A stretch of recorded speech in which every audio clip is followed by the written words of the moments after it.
poisonous plants like the angel's trumpet, the larkspur, or even the bluebells are by no means the only poisonous plants in existence. We do, of course, have the phenomenon of toxic trees as well.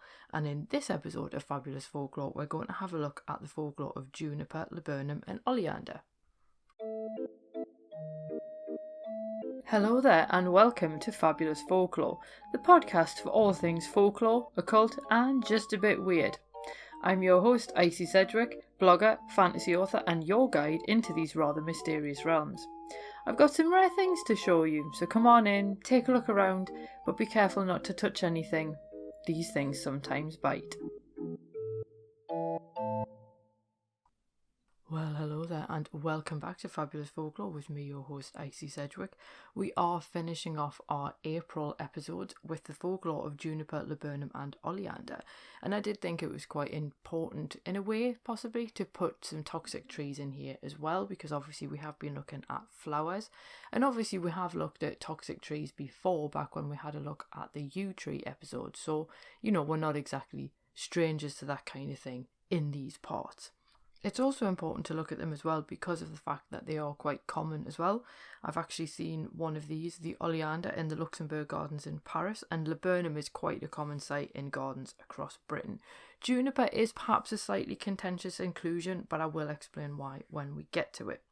So please remember, as always, that this episode is for entertainment purposes only. It is not designed nor intended to replace medical advice. Do not consume or use any of these plants if you don't know what you're doing. So with that being said, let's go and meet the juniper.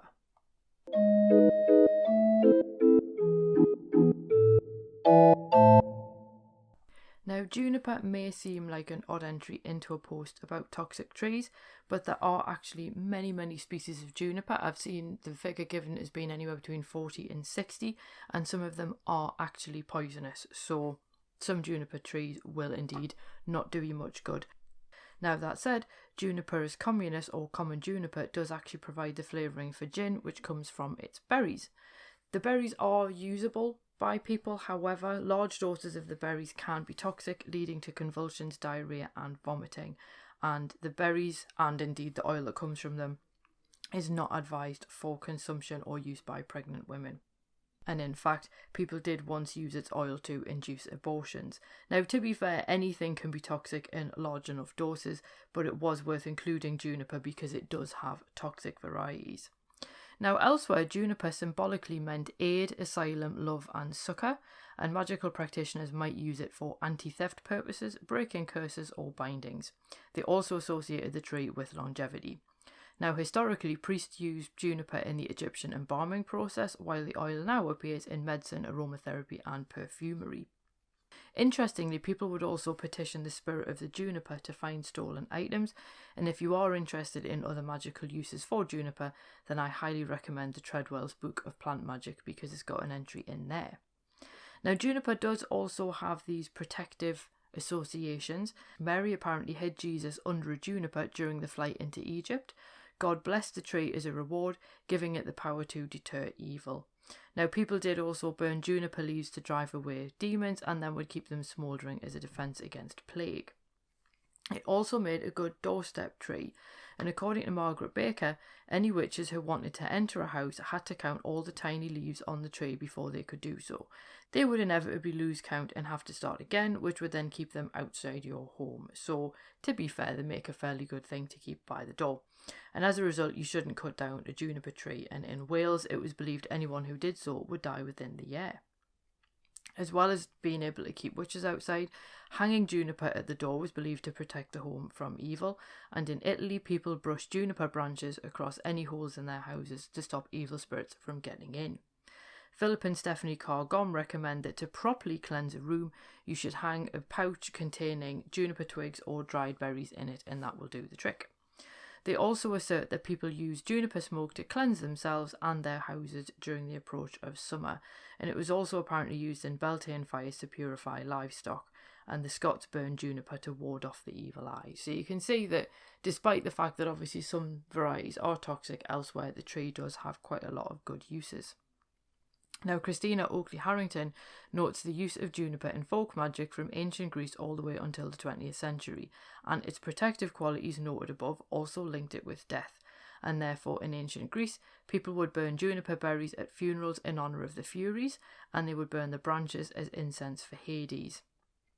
Roman emperors and generals, meanwhile, planted juniper trees in Livia's orchard, and if the trees withered, it meant there would be an early death or assassination for the specific emperor or general. It was also recommended to burn juniper in a room where a person had died, and the dried berries work best for this particular purpose. We're going to go from the juniper, which, as I say, just has some poisonous varieties, to the laburnum, which is incredibly toxic. And the laburnum tree is also known as the golden chain tree due to the formation of its yellow flowers. J.R.R. Tolkien apparently took his inspiration for the laurelin, one of the mythological trees in the Silmarillion, from the laburnum. And they are quite common in gardens around Britain, and I've often heard it said by people that if they hang over a pond, they can poison the fish in the pond because of how toxic every part of the tree is. But I don't know if this is one of those urban myths that people repeat, or if it's actually a genuine problem that people have. Now, according to the Alnwick Garden Poison Garden Souvenir Guide, all parts of this common garden tree are indeed harmful, and symptoms of poisoning include vomiting, coma, intense sleepiness, convulsive movements, unequally dilated pupils, and a slight frothing at the mouth. Now, that said, according to other articles I read, poisonings are thankfully rare, but Ruth Binney does relate a tale from 1843 in Inverness, where a youth working in service put dry laburnum bark into the broth for dinner because he'd apparently wanted to make a female servant vomit. We don't know why, but we can probably guess. Now, the cook actually became ill after noticing a strong taste in the broth, and it took her over a year to recover from the incident. So it's quite interesting that the youth used laburnum bark, because it's normally the seeds that actually pose a problem, because they come in these bean-like pods that will fall into the garden, and they're usually found by children who, when they find them, may indeed eat them. Which is why, obviously, if you do have a laburnum in your garden, just pay attention to things like that. Now, laburnum's symbolic meanings are blackness, forsaken, and pensive beauty. I'm not 100% sure what it means by blackness, but that's just what it said in the Flower Dictionary.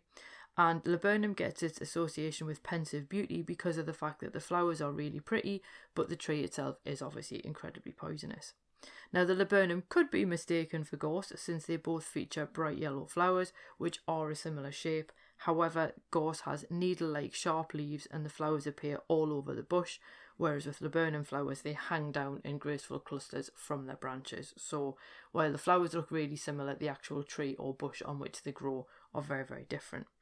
Now, there is a final and rather interesting snippet of law that does come with these toxic trees, that if you cut down a laburnum tree, a neighbouring laburnum will then refuse to bloom the following season in protest, which seems like a strange move from the trees, but there we go. Now, we are going to move on finally to oleander, and Pliny the Elder actually described the oleander as being poisonous to beasts of burden, but an antidote for snake venom.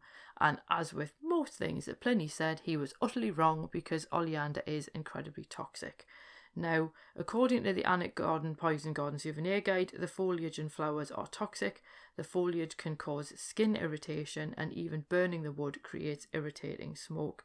And in fact, the plant is so toxic, people refuse to sleep in the same room as oleander. And in Italy, people believe that bringing any part of the plant into the home would also bring disgrace, sickness, and misfortune, which probably explains why the oleander symbolically means beauty, beware, caution, distrust, danger, and grace, which is a bit of an odd collection of terms. But there we go. I think we've already discovered by now how contradictory the language of flowers can be. Now, the poison in the plant, oleandrin, brings on nausea, vomiting, weakness, an irregular heartbeat, and a decreased heart rate. And it is toxic to animals as well, though the leaves apparently taste rather bitter.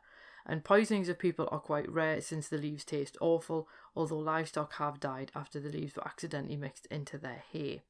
2 toddlers actually died in Southern California in 2000 after chewing the leaves, and in the novel and film Dragonwyck, the villain poisons his wife by crumbling oleander leaves into her food. So it does have a few associations, but again, actually finding a lot of poisonings involving it are actually a lot more rare. Now, the oleander apparently gets its name from a tale in Greek mythology, that of Hero and Leander. And Hero was a princess of Aphrodite, while Leander was her lover. And he would swim across the Hellespont every night so he could see her. And to guide his way, Hero left a lamp burning for him in her tower. Unfortunately, one wintry night, the wind blew out the lamp. with no light to guide him, Leander lost his way in the strait and then drowned. And in one version of the legend, Hero then walked up and down the shore the next day looking for him, crying, "Oh Leander, oh Leander," and when she found his broken body, he still clutched an oleander flower, and she later threw herself from her tower to join him in death. So that is apparently where it got the name Oleander from. Now, oleander does also appear elsewhere in Greek myth, because Haralampos v. Harrissus suggests that the Pythia, or the Oracle of Delphi, actually used to use oleander to issue prophecies on behalf of the god Apollo, and he argues that chewing the leaves and inhaling the smoke would provide the somewhat ecstatic symptoms described in ancient literature while the oracle was issuing her prophecies. Now, there is also a bit of an urban legend associated with oleander, and it does seem to appear in tales of both murders and accidental deaths, but as with everything, you do need to look a little bit more closely into it, because Amy Stewart relates the urban legend of campers dying after using oleander twigs as skewers, and the Anna Garden Poison Garden Souvenir Guide elaborates further, because according to them, French soldiers used oleander branches to make skewers during the Peninsular War, and they used the skewers to cook their meat over a fire. 7 of the 12 who ate the meat apparently died. And this is something that you will find repeated again and again and again in loads of different places. But the problem is this story bears all the hallmarks of an urban legend. Why? Because it's actually quite difficult to find genuine reports of this happening. The stories always repeat the same central aspect, and that's people using oleander twigs to make skewers. They then roast the food over a fire using these skewers and then either die or fall very ill as a result. Now, this particular story has been ascribed to everyone from Alexander the Great soldiers to those of Napoleon, but the lack of any solid evidence really does mean that it's more likely to be an urban legend, making it quite disappointing to see it repeated as a hard fact in certain books. And I think because I was able to find stuff about how this is actually probably not that common and has been attributed to so many people, it did make me think, well, if I've been able to find that particular information, why have these other authors not been able to? But there we go, that's the importance of researching any of these things. As I say, the oleander you will find used in ornamental ways because it is so pretty, and as with everything, it's one of those things where I kind of leave it alone and just enjoy its beauty from afar. And it's much the same with laburnums as well, to be fair. And as a result, these trees are all beautiful, and they're probably quite safe to have in your garden as long as you're aware of the risks associated with them. And if you do enjoy trees and shrubs for an ornamental purpose, then fair enough, crack on. As I say, the laburnum is the only one that I'd keep an eye on, basically if you do have small children around, as I say, when they are then dropping their seed pods and so on. Now, obviously, in the case of juniper, the common variety is actually quite safe, but as long as you take precautions when using the oil. If you're not sure which variety of juniper you've actually got, have a professional identify it before you start using it for anything. And obviously, in the case of oleander and laburnum, just show them respect and enjoy them from a distance, and you should be fine. That is the final episode in our Poisonous Plants month for April, so I hope you enjoyed it. Next month we are going to have a look at some Roman gods, but we are going to have a look at them in the context of Roman gods as they appear in Britain. And this is partially because obviously I'm in Britain, and it's always quite interesting to see how these figures sort of dovetail with local legends, but then also how they were actually worshipped in obviously a very different setting than what they were intended to be worshipped in. So we are going to be having a look at those. We are going to start off with Neptune and Oceanus, because they're essentially like the patron gods, as it were, of Newcastle upon Tyne, where I live, obviously. And as it was quite an important site in Roman times, I thought it would be quite a good place to start with something that I actually had a bit more personal experience with, shall we say. So that's what we're doing. If you are a Patreon supporter, then you will be getting the exclusive episode very soon, which is about Celtic gods and goddesses. And that's quite interesting because that also includes a few local to me as well. And also, if you missed the cemetery lore illustrated talk that I did, then you can get access to the replay of that if you are a subscriber at the £5 a month tier or more on Patreon. So there we go. So anyway, I hope that you have a marvellous week ahead, and I will see you next week when we toddle off to go and meet some of the Roman gods of Britain. So if you've got any requests as well, I've actually put my little request form below. You can just drop in what it is that you'd like to hear about. You don't have to fire up email programs or hop over to Twitter or anything like that. You just hit the link and it'll take you to a Google form. You don't have to give your name if you don't want to, but if you do, I can obviously give you a shout out as it's your request. Otherwise, obviously just put in whatever it is that you'd like to learn about, and if I can, then I will obviously try and get to as many of them as I possibly can. But other than that, as I say, have a lovely week ahead, and I will see you soon. Cheerio. Well, thank you for listening, and thanks for visiting Fabulous Folklore. I hope you enjoyed your stay. If you did, why not consider subscribing in your podcast app of choice? If you enjoy the show, why not leave me a review and help other listeners to find it as well?